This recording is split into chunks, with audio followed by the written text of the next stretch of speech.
عورت مارچ پر متنازع سلوگن اٹھانے والی خواتین کی جانیں خطرے میں کیوں آئیں؟ کس نے ریپ کی دھمکیاں دی؟ ان نعروں کے پیچھے چھپا اصل مقصد کیا تھا؟ یہ سب ہم آپ کو آج کی اس ویڈیو میں بتائیں گے۔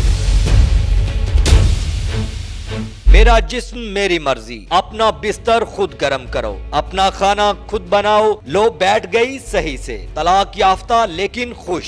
ان جیسے اور کئی سلوگنز ہیں جو پاکستان میں ہمیں عورت مارچ کے موقع پر دکھائی دیے۔ یہ وہ نعرے ہیں جو خواتین وومن ڈے پر پلے کارڈ کی صورت میں ڈسپلے کرتی ہیں۔ عورتوں کے بین الاقوامی دن کے موقع پر پلے کارڈ بنانے والی خواتین کو شاید اندازہ بھی نہیں تھا کہ یہ پورے ملک میں ہر ایک کی موضوع بحث بن جائیں گے۔ اگرچہ عورت مارچ میں خواتین اپنے حقوق اور آزادی کی جنگ لڑتی ہیں، جس کا مقصد یہ آگاہی پیدا کرنا ہے کہ عورت گھریلو ذمہ داریوں تک محدود نہیں، عورت کھانا پکانے اور کپڑے دھونے کے علاوہ بھی بہت کچھ کر سکتی ہے۔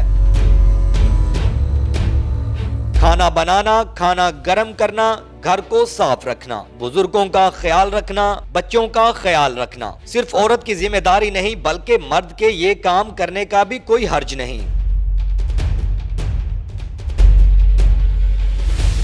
تاہم کچھ سلوگنز نے عورت مارچ کو متنازع بنا دیا اور کہا جانے لگا کہ یہ سلوگنز معاشرے میں بے حیائی اور بے شرمی کا سبب بن رہے ہیں۔ بات صرف یہیں تک محدود نہیں رہی بلکہ ان خواتین کو سنگین دھمکیاں بھی دی گئیں۔ عورت مارچ دراصل پاکستانی خواتین کی جانب سے ایک بہت ہی بنیادی تحریک تھی۔ عورت مارچ کی حمایتی خواتین کا یہ خیال ہے کہ اس بات کا اختیار صرف عورت کے پاس ہی ہونا چاہیے کہ وہ کیا پہنے، کیا سوچے اور کیسے زندگی گزارے۔ تاہم میرا جسم میری مرضی، طلاق یافتہ لیکن خوش جیسی عبارت والے پلے کارڈز نے سوشل میڈیا پر کوہرام مچا دیا۔ ان نعروں کا خالق کون تھا اور ایسے نعروں کے پیچھے کیا سوچ تھی؟ آئیے آپ کو بتاتے ہیں۔ میرا جسم میری مرضی والے متنازع پوسٹر کی خالق نے بی بی سی کو بتایا کہ میرا جسم میری مرضی کا مطلب ہے کہ عورت اپنے جسم پر اپنا اختیار اور آزادی چاہتی ہے۔ وہ چاہتی ہے کہ اسے اپنے جسم سے متعلق فیصلے کرنے کا حق ہو، یہ چننے کا اختیار ہو کہ اس جسم کے ساتھ کیا کیا جائے، جو پہنا جائے بنا ریپ کے خوف کے اسے پہننے کا حق ہو۔ اس میں کم عمری میں شادی کی مخالفت، اپنی مرضی سے شادی کا حق، شوہر کو جنسی زبردستی کرنے سے روکنے کا حق وغیرہ شامل ہیں۔ عورت مارچ کی آرگنائزر قدرت مرزا کے مطابق اس نعرے کا بنیادی مقصد تولیدی صحت سے متعلق آگاہی پھیلانا تھا، کیونکہ اعداد و شمار بتاتے ہیں کہ پاکستان میں سب سے زیادہ عورتیں زچگی کے دوران دم توڑتی ہیں۔ ایک عورت کا جسم کب اسے بچے پیدا کرنے کی اجازت دیتا ہے اور کب وہ بچے پیدا کرنے کا عمل روکنا چاہتی ہے۔ ایک عورت کو اپنی مرضی سے اپنے جسم سے متعلق فیصلے کرنے کا حق ہونا چاہیے۔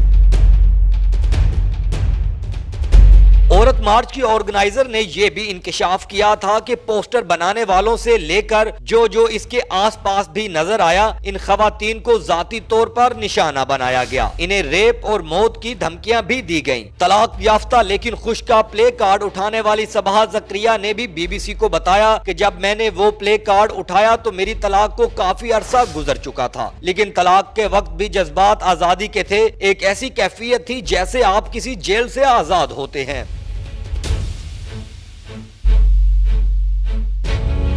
عورت مارچ کے دوران اس پوسٹر پر کافی مثبت رد عمل ملا اور بہت سی خواتین نے ان کے پاس آ کر پلے کارڈ کو سراہا بھی، لیکن سوشل میڈیا پر اس کارڈ کے ساتھ ان کی تصویر منظر عام پر آنے کے بعد بہت منفی رد عمل سامنے آیا۔ وہ اس نعرے کا مقصد بتاتے ہوئے کہتی ہیں کہ ہمارے ہاں خواتین کو صرف شادی تک محدود کر دیا جاتا ہے، اس سے ہٹ کر ان کی کوئی شناخت نہیں ہوتی اور نہ ہی کوئی ان میں دلچسپی لیتا ہے۔ جب شادی یا طلاق کے حوالے سے بات کی جاتی ہے تو عورتوں کی بے چارگی یا ان کے دکھ پر ہی فوکس کیا جاتا ہے۔ وہ کہتی ہیں کہ وہ بطور ایک انسان، سنگل وومن، سنگل مدر اور طلاق یافتہ عورت ہو کر خوشی محسوس کرتی ہیں۔ اسی طرح اپنا کھانا خود گرم کرو کی خالق اسنا حسین بتاتی ہیں کہ یہ نعرہ اس وقت ذہن میں آیا جب ایک دوست کے گھر گئی تو اسے بھائی کے لیے چائے بنانے کو کہا گیا، حالانکہ چائے تو وہ خود بھی بنا سکتا تھا۔ عورتوں اور مردوں کے صنفی کردار